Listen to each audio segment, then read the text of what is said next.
For decades, the United States has dominated every other military in the world, not by luck, not by chance, but by owning the sky. From the F-15 ruling the Cold War to the F-22 rewriting air combat in the 21st century, each generation has pushed the boundary of what a fighter can be. But the world has caught up. New radar networks stretch across continents. Hypersonic weapons rewrite reaction times. Drone swarms promise to overwhelm even the most advanced defenses. And in that pressure, a question has echoed through every war room and every test range. What comes next? The answer is no longer theoretical. It has a name, and that name is F-47. This isn't simply another fighter rolling off the production line. It's a total redesign of air power itself. In fact, it is so advanced that President Donald Trump only revealed its existence 5 years after it was made. An experimental version of the plane has secretly been flying for almost 5 years. Get ready, because the balance of air power is about to change. The United States has dominated the skies from the shadows using stealth, speed, and intelligence to stay one move ahead of every rival nation. But as China rolls out the J-20 in larger numbers and pushes development of its own next-gen fighter, and Russia continues chasing hypersonics and anti-stealth detection, a quiet shift has begun inside the Pentagon. American air superiority, once unquestioned, can no longer be taken for granted. Enter the fighter the world wasn't supposed to see yet, the F-47. This aircraft is unlike anything the world has seen before. But it's not just the technology that makes it important. The timing of its arrival plays an even more important role. The US has never simply created a next-generation fighter. It has built them in response to threats. The F-117, for instance, was built to counter Soviet radar. The F-22 secured the skies after the Cold War. The F-35 brought global stealth to America's allies. But this one is different. Instead of being a response to an existing weapon, the F-47 is America's preemptive strike against the future. An aircraft designed for threats that haven't even fully emerged yet. And that makes it more than just another fighter jet. It's the crown jewel of the US Air Force's Next Generation Air Dominance (NGAD) program, a system designed not just to win wars, but to make sure no rival ever dares start one in the first place. It's also wrapped in politics, loud, messy, narrative-driven politics. Ever since media outlets began using the name F-47, it has been pulled into headlines alongside President Donald Trump, the 47th presidency, and debates over military spending and defense contractors. Boeing winning the development contract only added more fuel, triggering fierce arguments in Washington and inside the aerospace industry about whether the decision was strategic or political. Behind all that noise lies a simple truth. The US is preparing for the most dangerous version of the future imaginable, one where whoever owns the sky controls the world. And the F-47 is being built to make sure that ownership never changes hands. If you look at it from the outside, the F-47's reveal seemed sudden. A shocking announcement that the US already had a 6th-generation fighter moving into full development. But the reality? This story began years earlier, long before anyone outside top-level clearance ever knew the project existed. We have to rewind to the era of Defense Advanced Research Projects Agency's secret X-plane testing, experimental flight programs designed not to build a fighter yet, but to prove pieces of a fighter that could rewrite the air war playbook. Some focused on new stealth shaping methods, others pushed next-level thermal masking, and some tested whether one pilot could command multiple unmanned aircraft, not with clumsy controls, but with smooth, instinctive tasking and real-time tactical decision-making. Individually, interesting. Together, revolutionary. By 2019, whispers began emerging from defense insiders that there had been flights of prototype demonstrators testing these classified technologies. Then came confirmations in 2020 and again in 2022. At least one advanced NGAD prototype had already taken to the skies. While the Air Force was busy testing their new jet, tension was rising across the globe. China was pushing into the South China Sea. There was a significant increase in stealth versus anti-stealth battles in electronic warfare. And AI-driven drones emerged on battlefields. The Pentagon recognized a brutal truth. Even the F-22, the most dominant air superiority fighter ever created, was designed for a world that no longer exists. So the United States did what it always does when the future looks dangerous. It started building the one weapon nobody else would dare match. Billions of dollars were poured into the project, and after a few years of development, the F-47 took flight. It is the first American fighter designed not just to outperform enemies, but to outthink them. From the moment the F-47 entered the public eye, 3 words kept circling in official statements: stealth, fusion, adaptability. The aircraft isn't styled simply to outfly or outfight the enemy. It's built to outthink, outsee, outreconfigure the battlefield before the first shot is even fired. At the center is advanced stealth. The US Air Force has stated the F-47 will incorporate next-generation stealth, sensor fusion, and long-range strike capabilities to counter the most sophisticated adversaries in contested environments. Its design isn't just about hiding from radar, it's about remaining invisible to the entire kill chain: radars, missiles, sensors, and even networked attacks that aim to blind or isolate you. Every surface, every angle, every system is being built with the assumption that the adversary has seen everything the US has so far, so the F-47 must exceed that. Sensor fusion is the second pillar. Imagine the pilot in the cockpit receives data not just from the jet's own sensors, but from satellites, drones, off-board platforms, allied systems, even uncrewed wingmen. The aircraft becomes the brain of a network, not just another muscle. Officials say the F-47 is the cornerstone designed to integrate next-generation stealth, sensor fusion, and long-range strike capabilities. That means the pilot focuses on decisions. The machine handles the data overload. Because in a future war, drowning in information means defeat. Adaptability is the third. According to the Air Force, the F-47 will take significantly less manpower and infrastructure to deploy, and that it is built to adapt. In plain terms, this jet is meant to evolve fast. Software upgrades, modular mission systems, open architecture sensors, not a 1970s-style hardware set frozen for decades. The idea is to keep ahead of enemies whose investment cycles may be longer, but whose threat grows faster. In short, the F-47 is being crafted as more than a fighter. It is billed as the command node, the nexus connecting crewed, uncrewed, manned, unmanned assets across contested airspaces, with the stealth to survive, the sensors to dominate, and the architecture to evolve. If you imagine traditional air combat, you picture a pilot in a cockpit, spotting another jet, maneuvering, locking missiles, engaging. With the F-47, the playbook changes. This jet is not just a pilot versus pilot machine. It is the quarterback of the sky, orchestrating uncrewed wingmen, sensor drones, remote shooters, and networked assets. This is where the future of aerial combat tips into something transformative.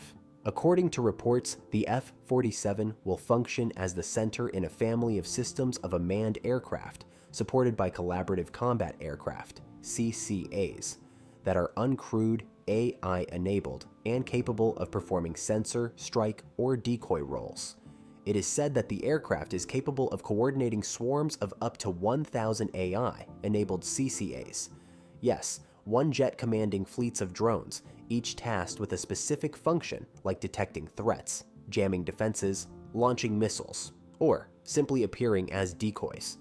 Consider what that means in combat. Instead of a single jet penetrating enemy airspace alone, the F-47 might dispatch a team of CCAs ahead to scout, disrupt enemy radars, form a layered sensor network, and then act once the path is clear. The manned pilot stays at the decision node, safe but engaged. The uncrewed assets take on high-risk work. The notion of attritable drones, relatively cheap compared to a manned jet, becomes real. This combination of manned-unmanned teaming changes the cost-risk dynamic. Sending dozens or hundreds of drones ahead means fewer human-piloted aircraft need to be placed in extreme risk zones.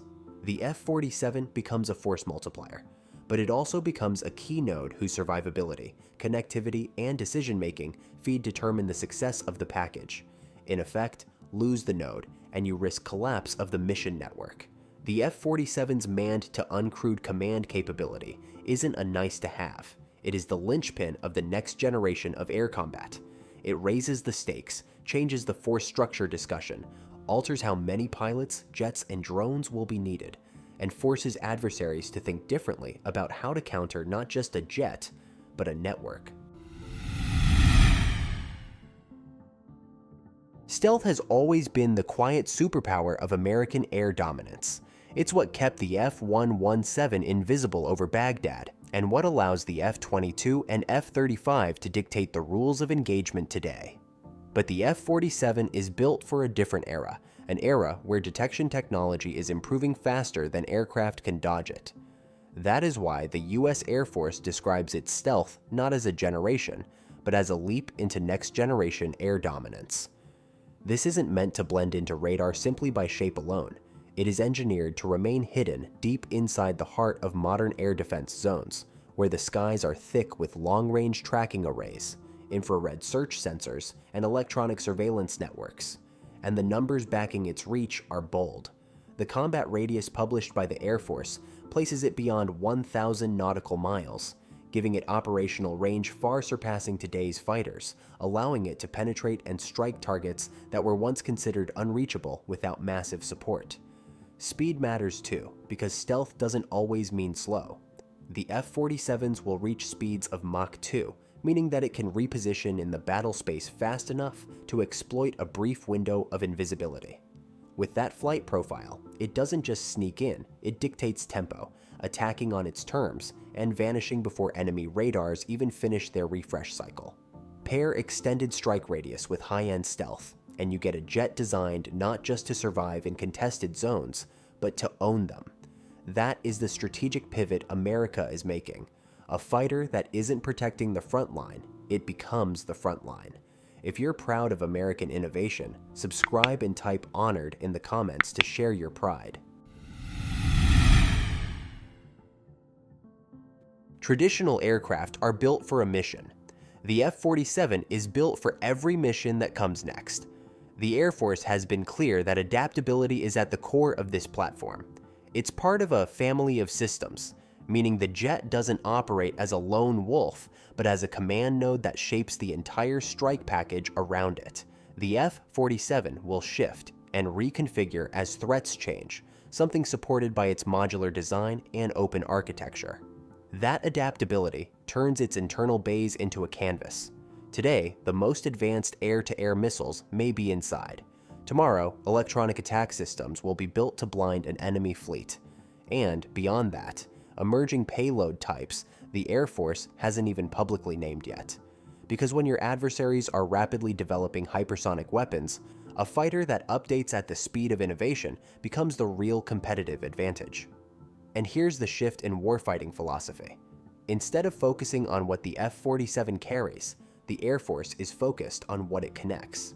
This platform is meant to speak to sensors on satellites, ships, ground units, and autonomous aircraft, creating a unified battle picture in real time.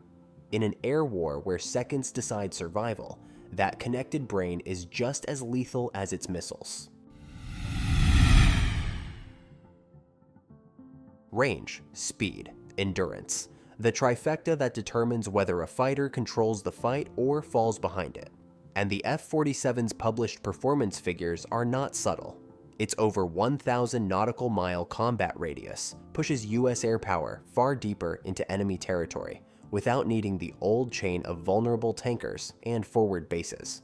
That alone is a strategic game changer. It forces rival nations to expand their defenses dramatically or risk leaving key infrastructure exposed.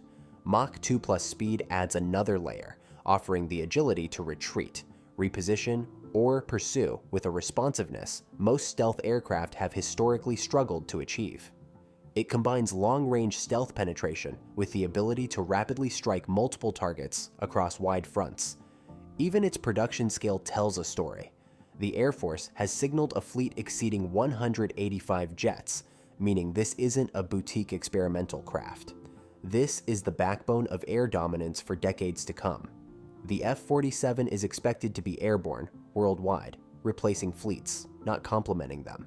And the expectation that it will be more sustainable and more available than current fifth-generation aircraft signals a design meant for constant deployment, rather than selective moments of high need. So when you combine far-reaching range, high-speed maneuvering, and operational scale, what emerges is a platform that doesn't visit the battle space, it rules it. And that is the point. The F-47 isn't being created to simply win fights. It's being built to make sure no fight even looks winnable against the United States in the first place. The shape of aerial combat is changing faster than most militaries can update their doctrine.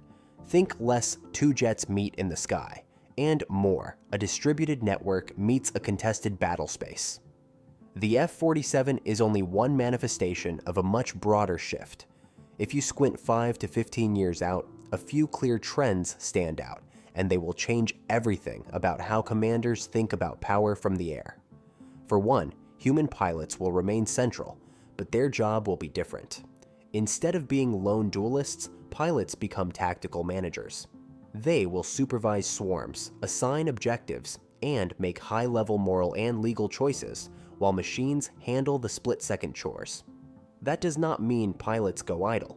What it means is their decisions have exponentially more leverage. One correct choice can cascade through 100 autonomous platforms. One mistake can cascade as badly. Second, autonomy will be ubiquitous and layered. Expect 3 tiers at minimum. Tight autonomy for simple tasks like formation keeping and collision avoidance. Mission autonomy, where drones execute bounded objectives with human oversight. And strategic autonomy, where advanced algorithms propose complex plans that humans approve. Each tier reduces cognitive load and shortens the sensor-to-shooter loop. That loop used to take minutes or even hours for large coordinated strikes. In the future, it will take seconds. Also, electronic warfare and information operations will be the decisive battlefield. Sensors, data links, and targeting feeds are the lifeblood of networked combat. Enemies will attack those feeds, not just the jets. That means a premium on resilient communications, low-latency mesh networks, frequency agility, and rapidly adaptive encryption. Platforms like the F-47 are being designed not only to survive physical threats, but to survive a collapse of the electronic environment around them. Platforms like the F-47 are being designed not only to survive physical threats, but to survive a collapse of the electronic environment around them. Weapons will diversify. Expect a mix of long-range hypersonic strike options, precision standoff munitions, loitering munitions that think on the fly, and electronic/social effectors that temporarily blind or confuse an integrated defense. Directed energy will begin to appear as defensive layers against swarms and missiles, lasers that dazzle sensors, microwaves that fry guidance electronics. That means platforms must be engineered as energy managers as much as aerodynamic craft. Finally, doctrine and training will race to keep up.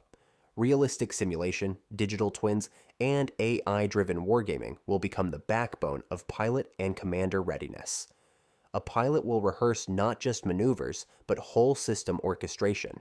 When to release wingmen, which sensors to trust, how to manage degraded comms, and how to maintain legal and ethical control when automation acts faster than humans. Put this all together, and the future battlefield looks like a layered chessboard. Commanders will win not by superior speed or a single spectacular missile strike, but by coordinating hundreds of moving parts in a way that collapses the opponent's decision space. Control of the electromagnetic environment, rapid adaptation, and the ability to sustain operations across a degraded network will matter far more than the fastest turn rate or the heaviest gun. We are watching the end of the jet is lone hero story. Air power is becoming collective, cognitive, and modular. Platforms like the F-47 are not merely new aircraft. They are the nerve centers of an integrated system that stretches from low Earth orbit to the ocean surface. They make strategy visible and immediate, and they force every state to rethink how it defends territory and projects force. If the F-47 fulfills even half of what its architects promise, the result will be simple and brutal. A few well-networked systems can impose denial at scale. That changes deterrence, escalation, and the calculus of war. The future of aerial combat will not be decided in single engagements. It will be decided by who can orchestrate the most resilient, adaptive, and rapidly upgradable network of sensors and shooters. Whoever does that first will not just win battles. They will redefine what war even looks like. What is your opinion on the F-47? Can it truly reshape the balance of air dominance? Share your thoughts with us in the comments. And if you enjoyed the video, subscribe and hit like.